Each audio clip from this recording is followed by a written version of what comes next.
Hay obras maestras que, bueno, se cuecen a fuego lento durante toda una vida.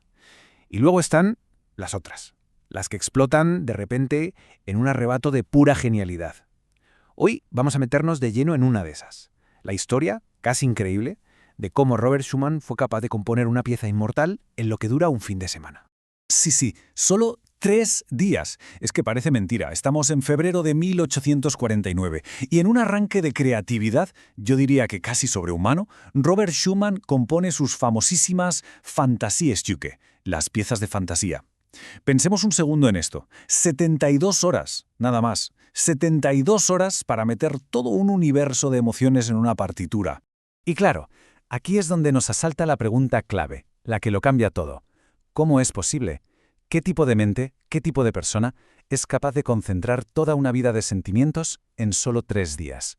Porque aquí está el truco. Para entender de verdad esta música, primero tenemos que entender la tremenda tormenta que se estaba librando dentro de su cabeza. Es que la vida de Schumann fue, desde el mismísimo principio, un auténtico campo de batalla, un choque constante entre dos mundos. Por un lado, la literatura, algo que le venía de familia, su padre era librero, y por el otro, la música, que era su verdadera, su única pasión. Su identidad, desde siempre, estuvo partida en dos. Y para poder lidiar con este lío, con este conflicto interno, ¿qué hizo? Pues literalmente se partió en dos. Se inventó dos personalidades, dos alter egos. Por un lado teníamos Eusebius, el soñador, el introspectivo, el melancólico. Y por el otro a Florestan, el luchador, el impulsivo, pura pasión.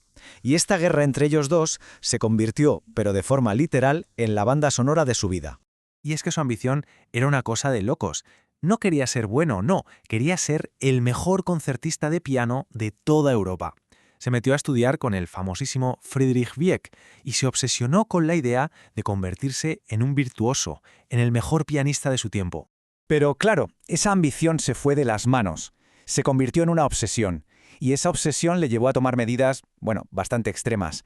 Estaba tan desesperado por fortalecer sus dedos, por hacerlos más ágiles, que llegó a inventarse un cacharro, un dispositivo mecánico, que parecía casi un instrumento de tortura medieval, para forzar a cada dedo a moverse de forma independiente.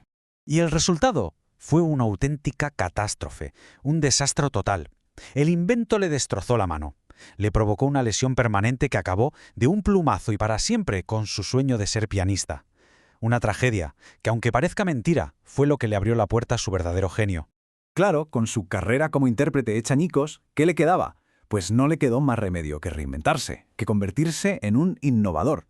Tuvo que volcar toda esa frustración, toda esa energía en la composición.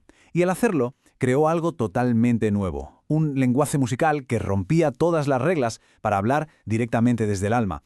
Y cuando digo que innovó, lo digo en serio. Su visión fue total. Por ejemplo, convirtió el piano en un personaje más, casi en una persona que hablaba con el solista.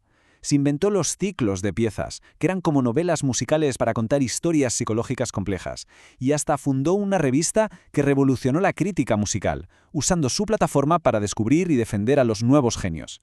Y fíjense en esta frase, que es historia de la música. La dijo al descubrir a un jovencísimo Chopin, y demuestra perfectamente su visión. No era solo un compositor.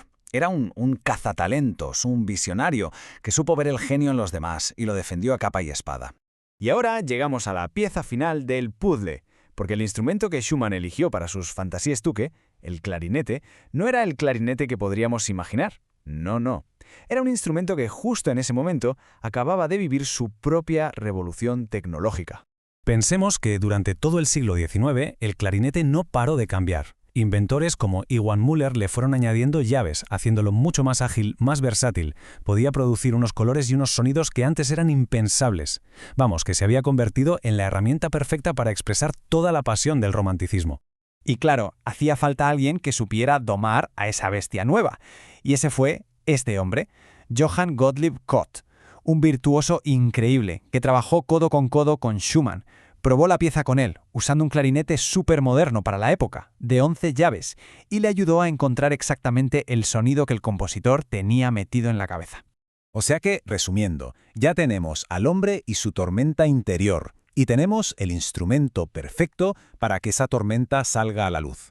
Ahora sí, con todo esto claro, podemos volver a esas piezas compuestas en 3 días y entender de verdad el viaje emocional que nos proponen. Fijaos en todos estos datos, pero sobre todo en uno, que es crucial, la indicación ataca. ¿Qué significa esto? Pues que Schumann prohíbe que haya pausas entre los movimientos. No quería 3 piezas separadas, quería un único torrente de emoción, una sola respiración, una ola que te arrastra de un estado de ánimo a otro sin darte un segundo de respiro. Y ese viaje, ¿qué viaje? Arranca con la voz de Eusebius, ¿recuerdan? El primer movimiento es pura delicadeza, una confesión. Pero ojo, que en el segundo la cosa cambia, la energía sube y Florestan empieza a asomar la cabeza. Y ya en el tercero, el fuego lo consume todo. Es Florestan en estado puro, tomando el control en una explosión de pasión que no se puede contener. Para poder transmitir toda esa montaña rusa emocional, el músico necesita usar una herramienta clave del romanticismo, el rubato. ¿Y qué es eso? Pues es literalmente robar tiempo.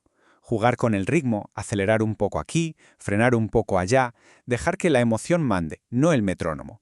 La partitura es el mapa, pero el músico elige el camino. Y la otra clave para entender esto es la palabra cantabile, cantable. Schumann no quiere que el clarinete suene a un instrumento de madera y metal.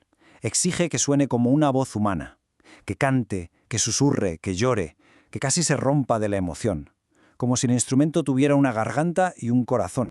Pero claro, crear desde un lugar tan oscuro, desde una herida tan profunda, al final tiene un precio, y un precio altísimo. En los últimos años de su vida, esa línea finísima que separaba su genio de su enfermedad se borró por completo. El mismo hombre que oía melodías celestiales en su cabeza empezó a ser torturado por ella. Oía una nota, un la, sin parar. Las voces de los ángeles se convirtieron en demonios.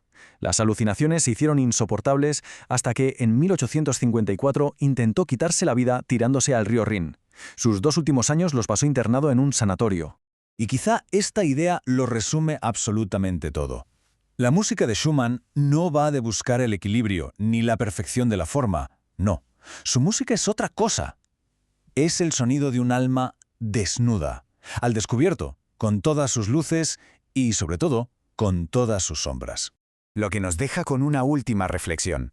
Cuando ponemos un disco de Schumann, cuando lo escuchamos, ¿qué estamos oyendo en realidad? ¿Son solo notas? ¿Son solo armonías? ¿O estamos escuchando la pelea entre Eusebius y Florestan, el eco de un sueño roto, el genio que nació de esa misma herida? Quizás lo que de verdad estamos escuchando es simplemente el sonido de una vida.